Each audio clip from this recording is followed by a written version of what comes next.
ದೀಪ ಸೌರ ವಿದ್ಯುತ್ ದೀಪಗಳ ಸಂಸ್ಥೆಯ ಮುಖ್ಯಸ್ಥರಾದ KLH ರಾಯ ಅವರು. ರಾಯ ಅವರೇ, ಕಾರ್ಯಕ್ರಮಕ್ಕೆ ಆತ್ಮೀಯವಾದ ಸ್ವಾಗತ. ನಮಸ್ಕಾರ. ರಾಯ ಅವರೇ, ಈಗ ನಾನು ಆಗಲೇ ಹೇಳಿದೆ, ವಿದ್ಯುತ್ ಅಭಾವದ ಒಂದು ಸಣ್ಣ ಚಿತ್ರ ಕೊಟ್ಟೆ ನಾನು. ಇಷ್ಟೆಲ್ಲ ಇಟ್ಕೊಂಡು ನಾವು ನಮ್ಮ ರಾಜ್ಯ ಜಲವಿದ್ಯುತ್ ಉತ್ಪಾದಿಸಿದಂಥದ್ದು ದೇಶದಲ್ಲೇ ಪ್ರಪ್ರಥಮವಾದ ರಾಜ್ಯ. ಅದು ಏನು 100 ವರ್ಷಗಳ ಹಿಂದೆಯೇ ನಾವಾಗಲೇ ಶಿಂಷಾದಲ್ಲಿ ಜಲವಿದ್ಯುತ್ ಕೇಂದ್ರವನ್ನು ಆರಂಭಿಸಿದ್ವಿ. ಹೀಗಿದ್ರೂ ಸಹಿತ ಇವತ್ತು ಯಾಕೆ ಈ ರೀತಿಯಾದ ಒಂದು ಕರಾಳ ಚಿತ್ರ ರಾಯ? ನೋಡಿ ಜಗದೀಶ್ ಅವರೇ, ಈಗ ಏನಾಗಿದೆ ಅಂದರೆ ನಮ್ಮ ಕರ್ನಾಟಕದಲ್ಲಿ ಇವನ್ ಉತ್ಪತ್ತಿ ಆಗ್ತಾ ಇರೋವಂಥ ಒಂದು ಟೋಟಲ್ ಪವರ್ ಏನಿದೆ, ಇಟ್ ಈಸ್ ಓನ್ಲಿ 9600 ಮೆಗಾವ್ಯಾಟ್ ಇದೆ. ಅದೇ ಒಂದು ಈಗ ಸೌತ್ ಕೊರಿಯಾ ಅನ್ನೋ ಒಂದು ನಮ್ಮ ಕರ್ನಾಟಕದ ಜನಸಂಖ್ಯೆ ಕಂಪೇರ್ ಮಾಡಿದ್ರೆ ಅರ್ಧ ಜನಸಂಖ್ಯೆ ಇರುವಂಥ ಒಂದು ಚಿಕ್ಕ ರಾಷ್ಟ್ರ, ಅಂತ ಒಂದು ಚಿಕ್ಕ ದೇಶದಲ್ಲೇನೆ 64,000 ಮೆಗಾವ್ಯಾಟ್ ಇವತ್ತು ಉತ್ಪಾದನೆ ಮಾಡ್ತಾ ಇದ್ದಾರೆ. ಅಂದ್ರೆ ತಾವು ಹೇಳೋ ಪ್ರಕಾರ ನಮಗಿನ್ನ 5 ಪಟ್ಟು, ನಮ್ಮ ರಾಜ್ಯದಕ್ಕಿಂತ 5 ಪಟ್ಟು ಹೆಚ್ಚು ವಿದ್ಯುತ್ ಉತ್ಪಾದಿಸ್ತಾ ಇದ್ದಾರೆ, ಜನಸಂಖ್ಯೆ ಅರ್ಧಕ್ಕೂ ಕಡಿಮೆ. ಹೌದು ಹೌದು. ಈಗ ನಮ್ಮಲ್ಲಿ ಡಿಮ್ಯಾಂಡ್ ಮತ್ತೆ ಸಪ್ಲೈ ಈ ಮಧ್ಯ 20 to 30%, ಆಲ್ಮೋಸ್ಟ್ 20 to 30% ವಿದ್ಯುತ್ ಅಭಾವ ಇದೆ, ಗ್ಯಾಪ್ ಇದೆ. ಈ ಒಂದು ಗ್ಯಾಪ್ ಏನ್ ಇನ್ ಬಿಟ್ವೀನ್ ಇದೆಯಲ್ಲ, ಇದನ್ನು ಒಂದು ಮ್ಯಾಚ್ ಮಾಡಲಿಕ್ಕೆ ಅಂದರೆ ಇದಕ್ಕೊಂದು ಸೊಲ್ಯೂಷನ್ಗೆ ಈ ಸೌರ ವಿದ್ಯುತ್ ಅನ್ನೋದೇ ಒಂದು ಮೇನ್ ಅಂತ ಹೇಳ್ತೇನೆ ನಾನು. ಅಂದರೆ ತಾವು ಹೇಳೋ ಪ್ರಕಾರ ರಾಯ ಅವರೇ, ಏನು ನಾವು ಸಾಂಪ್ರದಾಯಿಕ ಇಂಧನ ಮೂಲಗಳನ್ನು ಉಪಯೋಗಿಸ್ಕೊಂಡು ವಿದ್ಯುತ್ತನ್ನು ಉತ್ಪಾದನೆ ಮಾಡ್ತಾ ಇದ್ವಿ, ಈ ಎಲ್ಲ ಮೂಲಗಳದ್ದು ಮುಗಿದಿದೆ ಕತೆ. ಯಾಕಂದರೆ ಇದ್ರ ಮೇಲೆ ನಾವು ಅವಲಂಬನೆ ಈಗಾಗಲೇ ನಾವು ನೋಡ್ತಾ ಇದ್ದೀವಿ. ಹಾಗಾಗಿ ನಾವು ಸಾಂಪ್ರದಾಯಿಕ ಬಿಟ್ಟು ತಾವು ಹೇಳ್ತಾ ಇದ್ದೀರಾ ಅಸಾಂಪ್ರದಾಯಿಕ ಮೂಲಗಳ ಬಗ್ಗೆ ಗಮನ ಹರಿಸಬೇಕು.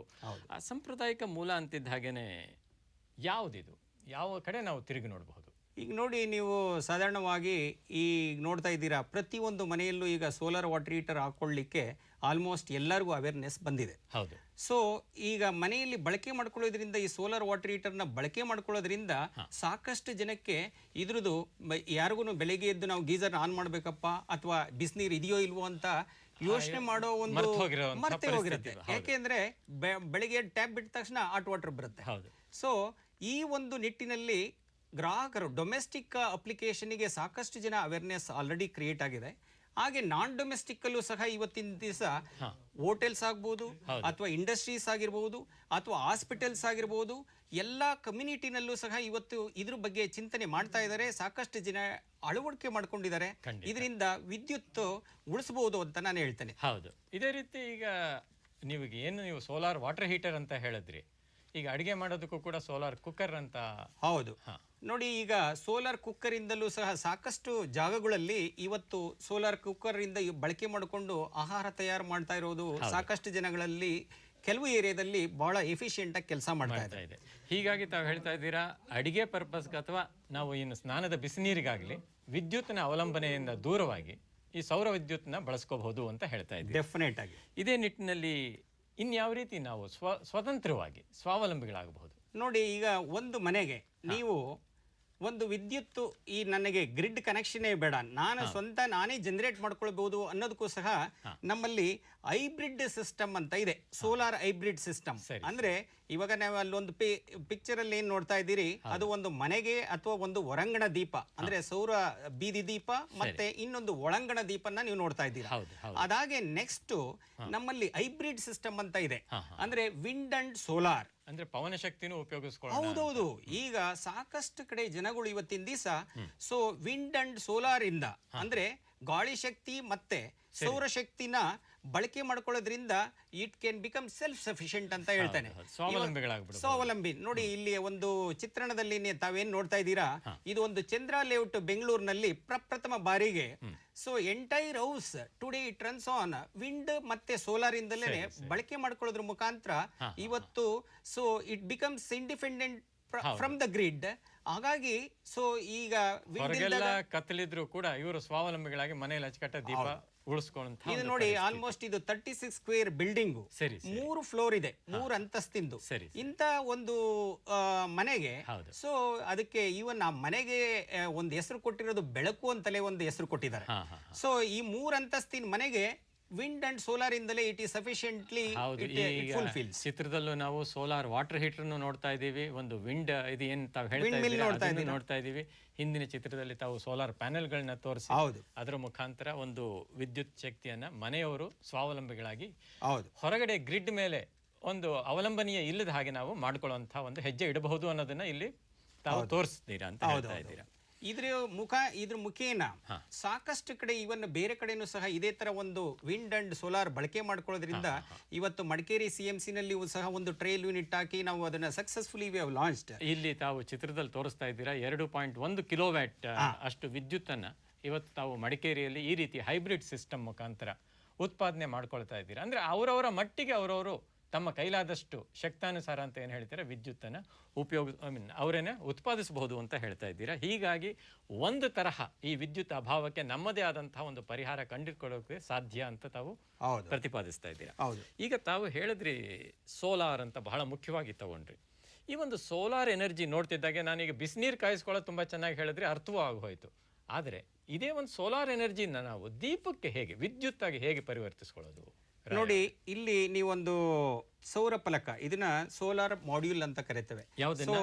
ಇಲ್ಲಿ ನಾನು ಏನ್ ತೋರಿಸ್ತಾ ಇದ್ದೀನಿ, ಸೊ ಅಲ್ಲಿ ಒಂದು ಚಿತ್ರದಲ್ಲೂ ಸಹ ತೋರಿಸಿದ್ದೀನಿ.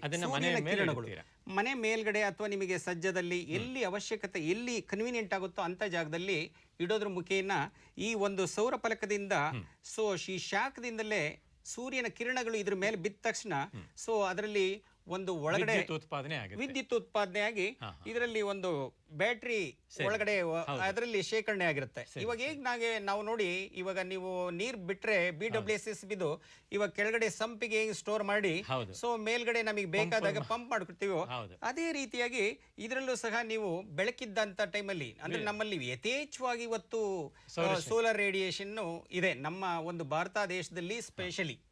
ಸೊ ಇದ್ರು ಜಸ್ಟ್ ಆನ್ ಮಾಡಿ ನಿಮ್ಗೆ ಏನು ಒಂದು 5 ರಿಂದ 6 ಗಂಟೆ ಬಳಕೆ ಮಾಡ್ಕೊಳ್ಬಹುದು. ಅದೇ ತರ ಬೇರೆ ಬೇರೆ ವಿಧವಾದ ಒಂದು ಉಪಕರಣಗಳು ಇದರಲ್ಲಿ ಇದೆ. ಅಂದ್ರೆ ತಾವು ಹೇಳೋದು ಹೇಗೆ, ತಾವು ಒಂದು ಉದಾಹರಣೆ ಕೊಟ್ರಿ, ಓವರ್ ಹೆಡ್ ಟ್ಯಾಂಕ್ ಅಲ್ಲಿ ನೀರು ಶೇಖರಣೆ ಮಾಡಿಕೊಂಡು ನೀರು ಬಿಡದೇ ಇದ್ದಾಗ ನೀವೇ ಸಹ ಸ್ವತಃ ಹೇಗೆ ಬೇಕೋ ಹಾಗೆ ಉಪಯೋಗಿಸ್ಕೊಳ್ಳಿ, ಆ ರೀತಿಯಾಗಿ ಬ್ಯಾಟ್ರಿಯನ್ನ ಚಾರ್ಜ್ ಮಾಡಬಹುದು ಅನ್ನೋದ್ರ ಬಗ್ಗೆ ತಾವು ಹೇಳಿದ್ರಿ. ಈಗ ಇದೇ ತರಹ ತಾವು ಹೇಳ್ತಾ ಇದು ಒಂದು ಸಣ್ಣ ಒಂದು ಇದನ್ನ ನಮಗೀಗ ಡೆಮಾನ್ಸ್ಟ್ರೇಟ್ ಮಾಡಿದ್ರಿ ತಾವು.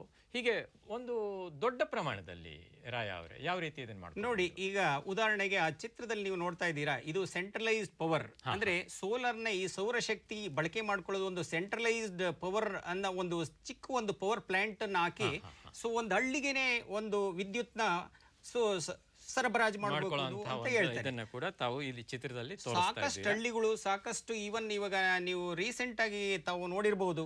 ಸೊ 1 ಮೆಗಾವ್ಯಾಟ್ 3 ಮೆಗಾವ್ಯಾಟ್ ಪ್ರಾಜೆಕ್ಟ್ ನ ಕೋಲಾರದ ಸಮೀಪ ನಾವು ಸೌರಶಕ್ತಿಯಿಂದಲೇ 3 ಮೆಗಾವ್ಯಾಟ್ ವಿದ್ಯುತ್ ಉತ್ಪಾದನಾ ಕೇಂದ್ರವನ್ನ ಕಳೆದ 2 ವಾರದ ಹಿಂದೆ ಅಷ್ಟೇನೆ ಕೇಂದ್ರದ ಮಂತ್ರಿಗಳು ಸೊ ಇದನ್ನು ಉದ್ಘಾಟನೆ ಮಾಡೋ ಮೂಲಕ ಒಂದು ಇದು ಪ್ರಪ್ರಥಮ ಬಾರಿಗೆ 3 ಮೆಗಾವ್ಯಾಟ್ ಒಂದು ಪವರ್ ಪ್ಲಾಂಟ್, ದೊಡ್ಡ ಪವರ್ ಪ್ಲಾಂಟ್ ಹಾಕಿ ಸುತ್ತ ಸಾಕಷ್ಟು ಹಳ್ಳಿಗೆ ಇವತ್ತು ಅದರಿಂದ ಕರೆಂಟ್ ಅನ್ನು ಕೊಡುವಂತಹ ಒಂದು ವ್ಯವಸ್ಥೆ ಮಾಡ್ಕೊಳ್ತಾ ಇದ್ದಾರೆ ಅಂತ.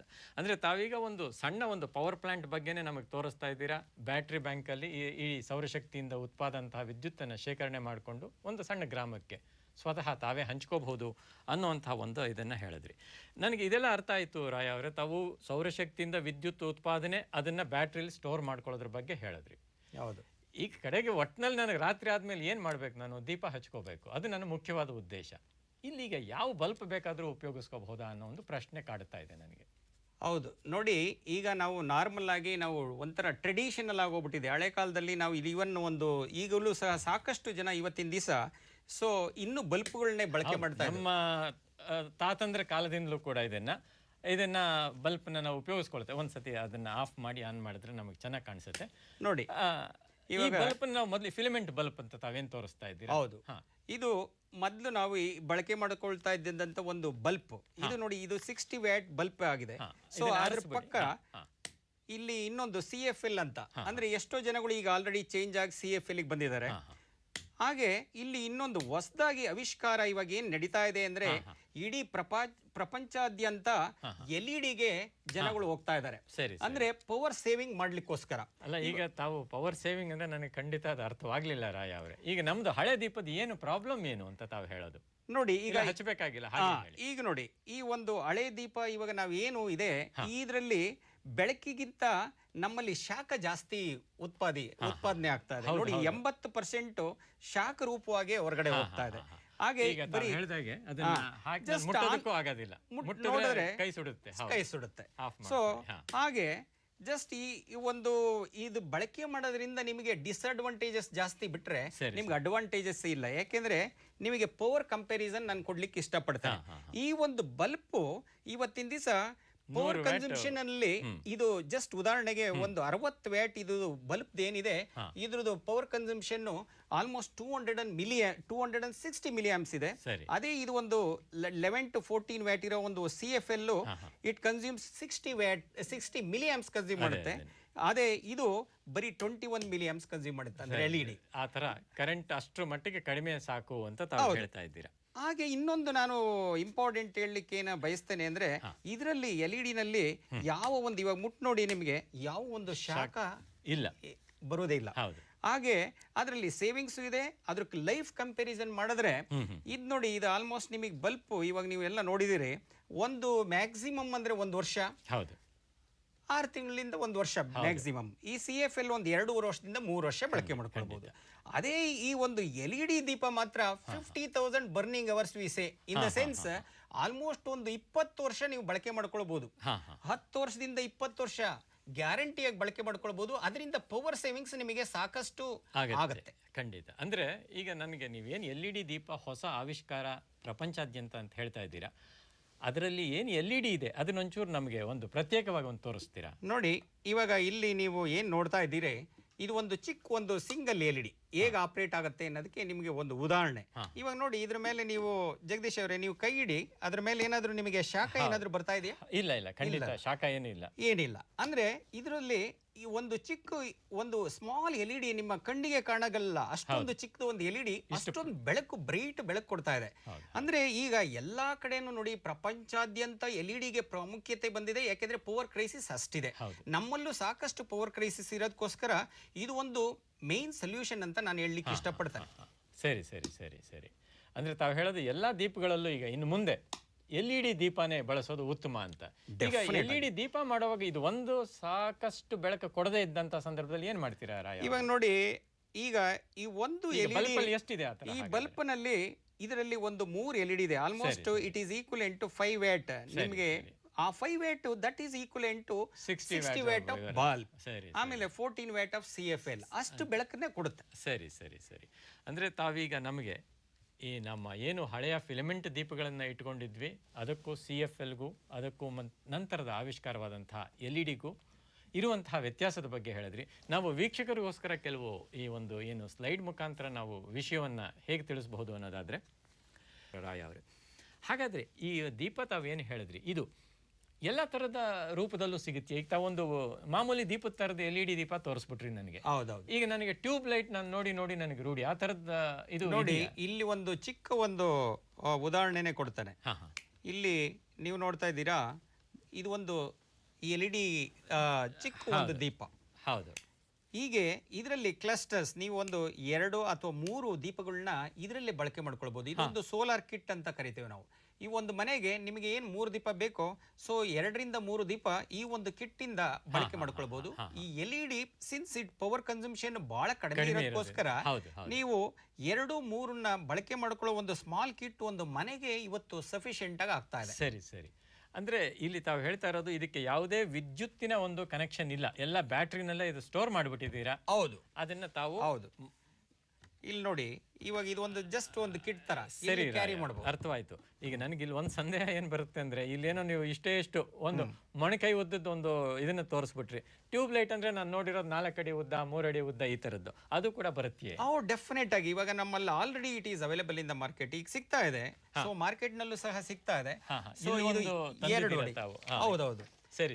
ಇದು ನೋಡಿ, ಇದು 2 ಫೀಟ್ ಅದೇ ತರ 4 ಅಡಿದು ಸಿಗುತ್ತಾ ಇದೆ.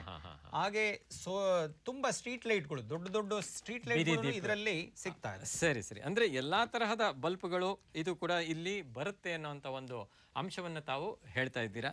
ಈಗ ನಾವು ಈ ಏನು ನೀವು ಬೀದಿ ದೀಪ ಅಂತ ಹೇಳಿದ್ರಿ, ಈ ಸೋಲಾರ್ ಇದರಲ್ಲಿ ಈ LED ದೀಪದಲ್ಲಿ ಬೀದಿ ದೀಪಗಳು ಕೂಡ ಇವತ್ತು ಬಂದಿದೆ ಅಂತ. ಇದರ ಒಂದು ಒಂದು ಹೇಗೆ ಇದು ಬೀದಿ ದೀಪಗಳನ್ನು ತಾವು ಎಲ್ಲಿ ಅಳವಡಿಸಿದ್ದೀರಾ? ಈಗ ನನಗೆ ಅನಿಸೋದು ಒಂದು ಬೀದಿ ದೀಪ ಅಂತ ನಾವು ಹೇಳ್ತಿದ್ದ ಹಾಗೇನೆ ಕರೆಂಟ್ ಇಲ್ಲದೆ ಇರೋ ಜಾಗದಲ್ಲೂ ಮಾಡಬಹುದಾ ಇದನ್ನ? ನೋಡಿ, ಉದಾಹರಣೆ ನಾನು ಒಂದು ಕೊಡ್ಲಿಕ್ಕೆ ಇಷ್ಟಪಡ್ತೇನೆ. ಕಾರವಾರದಿಂದ ಒಂದು 12 ಕಿಲೋಮೀಟರ್ ದೂರದಲ್ಲಿ ಮಚ್ಚಳ್ಳಿ ಅಂತ ಒಂದು ಗ್ರಾಮ. ಅದು ಒಂದು ಅಲ್ಲಿಂದ ಒಂದು ಮೇನ್ ರೋಡ್ ಹೈವೇ ಇಂದ ಒಂದು 7 ಕಿಲೋಮೀಟರ್ ತುಂಬಾ ದೂರ, ಅಂದ್ರೆ 7 ಕಿಲೋಮೀಟರ್ ಕಾಡಿಂದ ಜಸ್ಟ್ ನಡ್ಕೊಂಡು ಹೋಗಿ ಹೋಗಿ ಮೇಲ್ಗಡೆ ಒಂದು ದೊಡ್ಡ ಕುಗ್ರಾಮ. ಆ ಕುಗ್ರಾಮದಲ್ಲಿ ಇವಾಗ ಅಲ್ಲಿ ಏನ್ ನೀವು ಒಂದು ಪಿಕ್ಚರ್ ನೋಡ್ತಾ ಇದ್ದೀರಾ, ಅದು ಒಂದು ರೋಡ್ಗೆ ಹಾಕಿರುವಂತ ಒಂದು ಸ್ಟ್ರೀಟ್ ಲೈಟ್, ಅಂದ್ರೆ ಟ್ವಿನ್ ಆರಮ್ ಅಂತ ನಾವು ಕರಿತೇವೆ. ಸೊ ಬಳ್ಳಾರಿನಲ್ಲಿ ಹಾಕಿರೋ ಒಂದು 2 ಕಿಲೋಮೀಟರ್ ಒಂದು ಸ್ಟ್ರೆಚ್ ಅದು. ಸೊ ಹಾಗೆ ಈ ಒಂದು ಕುಗ್ರಾಮದಲ್ಲಿ, ಸೊ ಇದಕ್ಕೆ ಮಚ್ಚಳ್ಳಿ ಗ್ರಾಮ ಅಂತೇಳಿ ಆ DC ಅವರು ಮನಸ್ಸು ಮಾಡಿ ಇದು ಒಂದು ಕುಗ್ರಾಮಕ್ಕೆ ಏನಾದ್ರೂ ಮಾಡಿ ವಿದ್ಯುತ್ ದೀಪ ಕೊಡಬೇಕು ಅಂತೇಳಿ ಸುಮಾರು ಒಂದು ಸಾಕಷ್ಟು ಸಮಯ ತಗೊಂಡು ಇದಕ್ಕೆ 60 ವರ್ಷದಿಂದ ಪವರ್ ಇಲ್ದಂತ ಒಂದು ಜಾಗಕ್ಕೆ, ಕರೆಂಟ್ ಇಲ್ದಂತ ಒಂದು ಜಾಗಕ್ಕೆ ಇವತ್ತಿನ ದಿವಸ ಸೊ ವಿದ್ಯುತ್ stand alone solar system is the best solution ಅಂತ ಹೇಳಿ ಪ್ರತಿಯೊಂದು ಮನೆಗಳಿಗೂ ಸಹ ಸೋಲಾರ್ ದೀಪಗಳನ್ನ ಕೊಟ್ಟಿದ್ದೀವಿ. ನಾವು ಈ ಚಿತ್ರದಲ್ಲಿ ನೋಡ್ತಾ ಇದ್ದೀವಿ. ಈಗ ನೀವೇನು ಅಲ್ಲಿ ನೋಡ್ತಾ ಇದ್ದೀರಲ್ಲ, ಅದು ಮಚ್ಚಳ್ಳಿ ಗ್ರಾಮ ಅಂತ. ಸೊ 7 ಕಿಲೋಮೀಟರ್ ಎಲ್ಲ ನಡ್ಕೊಂಡು ಹೋಗಿ ಅಲ್ಲಿ ಇನ್ಸ್ಟಾಲ್ ಮಾಡ್ಲಿಕ್ಕೂ ಸಹ ಎಲ್ಲಾ ಬ್ಯಾಟ್ರಿ ಪ್ಯಾನಲ್ ಒತ್ಕೊಂಡು ಹೋಗಿ ಮಾಡಿರುವಂತದ್ದು ಮೊದಲನೇ ಒಂದು ಕುಗ್ರಾಮ. ಇಂತ ಒಂದು ಕುಗ್ರಾಮಕ್ಕೆ ಸೊ ಎಂಟೈರ್ ವಿಲೇಜ್ LED ದೀಪಗಳನ್ನ ಕೊಡೋ ಮುಖೇನ ಸೊ ಇದನ್ನ ಒಂದು ಉದ್ಘಾಟನೆ ಮಾಡಿದ್ರು DC ಅವರು. ರಾಜೀವ್ ಗಾಂಧಿ ಊರ್ಜಾ ಒಂದು ದಿವಸ ಅಂತ ಹೇಳಿ ಮಾಡಿದ್ರು. ಅಂದ್ರೆ ಈ ತಾವು ಹೇಳೋದು ಎಲ್ಲಿಗೆ ನಾವು ಕಂಬಗಳ ಮುಖಾಂತರ ತಂತಿ ಎಳೆದು ಕರೆಂಟ್ ಕೊಡೋದಕ್ಕೆ ಸಾಧ್ಯ ಇಲ್ವೋ ಅಂಥದ್ ಕಡೆ ಕೂಡ ಈ ರೀತಿಯಾದ ಒಂದು ಸೌರ ದೀಪವನ್ನ ಕೊಟ್ಟು ಅಲ್ಲಿ ಇದು ಮಾಡಬಹುದು ಅಂತ ಹೇಳಿದ್ರಿ. ಈ ಸರ್ಕಾರದ ವತಿಯಿಂದ ಇದೇ ರೀತಿ ಏನಾದ್ರೂ ಒಂದು ಇಡೀ ಒಂದು ಕಾರ್ಯಕ್ರಮ ಹಮ್ಮಿಕೊಂಡಿದ್ದಾರಾ ಸೌರ ವಿದ್ಯುತ್ ಮೂಲಕ? ನೋಡಿ, ಅಲ್ಲಿ ಒಂದು ಚಿತ್ರದಲ್ಲಿ ನೀವು ನೋಡ್ತಾ ಇದ್ದೀರಾ, ಬಾಗಲಕೋಟೆ ಅನ್ನೋ ಒಂದು ಡಿಸ್ಟಿಕ್, ಬಾಗಲಕೋಟೆ ಡಿಸ್ಟಿಕ್ ಅಲ್ಲಿ ಸರ್ಕಾರ RDPR ಇಂದ ಒಂದು ಸೌರ ಬೆಳಕು ಅನ್ನೋ ಒಂದು ಪ್ರೋಗ್ರಾಮ್ ಅಲ್ಲಿ 9 ಗ್ರಾಮಗಳಿಗೆ ಇವತ್ತು ಸಂಪೂರ್ಣವಾಗಿ ಸೌರಶಕ್ತಿಯಿಂದ LED ಯೂಸ್ ಮಾಡ್ಕೊಳ್ಳೋದ್ರ ಮುಖೇನ 284 ಸೋಲಾರ್ ಬೀದಿ ದೀಪಗಳನ್ನ ಅಲ್ಲಿ ಅಳವಡಿಸಿದ್ದೀವಿ ಆ ಜಿಲ್ಲೆಯಲ್ಲಿ. ಸೊ ಇದು ಎಲ್ಲಾ ಒಂದು ಪಂಚಾಯತಿನವರು, ಎಲ್ಲಾ ಜನಗಳು, ಹಳ್ಳಿ ಜನಗಳು ಇದನ್ನ ಒಂದು ಉಪಯೋಗ ಮಾಡ್ಕೊಂಡು ಇವತ್ತಿನ ದಿವಸ ಅವರು ಇನ್ನು ಡಿಮ್ಯಾಂಡ್ ಮಾಡ್ತಾ ಇದ್ದಾರೆ. ಬೇರೆ ಪಂಚಾಯತಿನವರು ಕೇಳ್ತಾ ಇದ್ದಾರೆ ಇದನ್ನ. ಈ ಒಂದು ಪೈಲಟ್ ಪ್ರಾಜೆಕ್ಟ್ ಬಹಳ ಸಕ್ಸಸ್ಫುಲ್ ಆಗಿ ಲಾಂಚ್ ಆಗಿ ಎಲ್ಲರಿಗೂ ವಿದ್ಯುತ್ ಇಲ್ದತ್ರ ಇದು ವಿದ್ಯುತ್ ಕೊಟ್ಟಿದ್ದೀವಿ. ಖಂಡಿತ, ಯಾಕಂದ್ರೆ ಆ ಕತ್ತಲಲ್ಲಿ ಇರೋದಕ್ಕೆ ಬದಲು ಒಂದು ದೀಪ. ಹೌದು, ಹಾಗಾಗಿ ತಾವು ಇದು ಹೇಳ್ತಾ ಇದ್ದೀರಾ. ಈ ಒಂದು ಸಂದರ್ಭದಲ್ಲಿ ರಾಯ ಅವರೇ, ಸಾರ್ವಜನಿಕರಿಗೆ ತಾವು ಈ ಒಂದು ವಿದ್ಯುತ್ ಅಭಾವ ಮತ್ತು ಪರಿಹಾರ ಅಂತೇನೋ ನಾವು ಹೇಳ್ಕೊಂಡು ಇಷ್ಟೆಲ್ಲ ಹೇಳ್ಬಿಟ್ರು ಕೂಡ ತಮ್ಮ ಕಡೆಯಿಂದ ಕಿವಿ ಮಾತು ಏನಿದೆ? ಈಗ ನೋಡಿ, ಎಲ್ಲ ನಾನು ಹೇಳೋದು ಅಷ್ಟೇ. ನೀವು ಟ್ರೆಡಿಷನಲ್ ನಾವು ಏನು ಬಲ್ಪ್ ಬಳಕೆ ಮಾಡ್ತಾ ಇದ್ವಿ, ಆ ಬಲ್ಪ್ ಬಳಕೆ ಮಾಡೋರು ಅಟ್ಲೀಸ್ಟ್ CFL ಚೇಂಜ್ ಆಗಿ, CFL ಬಳಕೆ ಮಾಡ್ಕೊಳ್ಳೋರು ಅಟ್ಲೀಸ್ಟ್ LED ಚೇಂಜ್ ಆಗಿ. ಹಾಗೆ ಸಾರ್ವಜನಿಕರಿಗೆ ನಾನು ಏನ್ ಮಾಡ್ತೇನೆ, ಎಲ್ಲೇ ಒಂದು ಸೋಲಾರ್ ಲೈಟ್ ಅಥವಾ ಮಾಮೂಲಿ ಬೀದಿ ದೀಪ ಇದ್ರೂ ಅದಕ್ಕೆ ಫೋಟೋ ಸೆನ್ಸರ್ ಅಳವಡಿಕೆ ಮಾಡ್ಕೊಳ್ಳಿ ಅಂತ ನಾನು ಹೇಳಲಿಕ್ಕೆ ಇಷ್ಟಪಡ್ತೇನೆ. And then energy efficient lights ನ ಬಳಕೆ ಮಾಡ್ಕೊಳ್ಳೋದ್ ಮುಖೇನ, ಅಂದ್ರೆ bureau of energy efficiency 5 star ಅಳವಡಿಸಿರುವಂತದ್ನ ಬಳಕೆ ಮಾಡ್ಕೊಳ್ಳಿ ಅಂತ ಹೇಳಲಿಕ್ಕೆ ಇಷ್ಟಪಡ್ತಾರೆ. ರೈತರು ಕೂಡ ಪಂಪ್ ಸೆಟ್ಗಳನ್ನ ಆದಷ್ಟು ತಾವೇನೀಗ 5 ಸ್ಟಾರ್ ಇರೋಂತಹ ಇದನ್ನ ಬಳಕೆ ಮಾಡ್ಕೊಳ್ಳಿ, ಹಾಗಾಗಿ ವಿದ್ಯುತ್ ಶಕ್ತಿಯನ್ನು ಉಳಿಸಿ ಪ್ರಯತ್ನ ಪಡಿ ಅಂತ. ಅಂದರೆ ವೀಕ್ಷಕರೇ, ಒಟ್ಟಾರೆ ವಿದ್ಯುತ್ ಬಿಲ್ ಪಾವತಿಸ್ತೀವಿ, ಅದಕ್ಕೆ ಎಷ್ಟು ಬೇಕಾದರೂ ನಾನು ಕರೆಂಟ್ ಬಳಸ್ತೀನಿ ಅನ್ನೋಂಥ ಒಂದು ಕಾಲ ಹೊರಟು ಹೋಗ್ತಾ ಇದೆ. ಹಾಗಾಗಿ ನಾವೇ ಸ್ವತಃ ಒಂದು ವಿದ್ಯುತ್ತಿನ ಕಡಿತಕ್ಕೆ ನಾವೇ ಒಂದು ಮುಂದಾಗಿ ಎಷ್ಟು ಸಾಧ್ಯನೋ ಅಷ್ಟನ್ನು ವಿದ್ಯುತ್ನ ಬಳಕೆಯನ್ನು ಕಡಿಮೆ ಮಾಡಿಕೊಂಡು ಉಳಿಸಿದಾಗಲೇ ನಾವು ಮುಂದಿನ ಒಂದು ಜೀವನ ಸುಗಮವಾಗಿ ಸಾಗುತ್ತೆ ಅನ್ನೋ ಒಂದು ಅಂಶದ ನಂತರ ಸೋಲಾರ್ ವಿದ್ಯುತ್ ಬಳಸೋದು ಕೂಡ ಬಹಳ ಸುಲಭ ಅನ್ನುವಂಥ ವಿಷಯವನ್ನು ಕೂಡ ಇವತ್ತಿನ ದಿವಸ ರಾಯ ಅವರು ನಮಗೆ ಸಾಕಷ್ಟು ಮಾಹಿತಿಯ ಮುಖಾಂತರ ತಿಳಿಸಿದ್ದಾರೆ. ರಾಯ ಅವರಿಗೆ ತಮಗೆ ವಂದನೆಗಳನ್ನು ಅರ್ಪಿಸ್ತಾ ಕಾರ್ಯಕ್ರಮವನ್ನು ಮುಗಿಸ್ತಾ ಇದ್ದೀವಿ. ನಮಸ್ಕಾರ.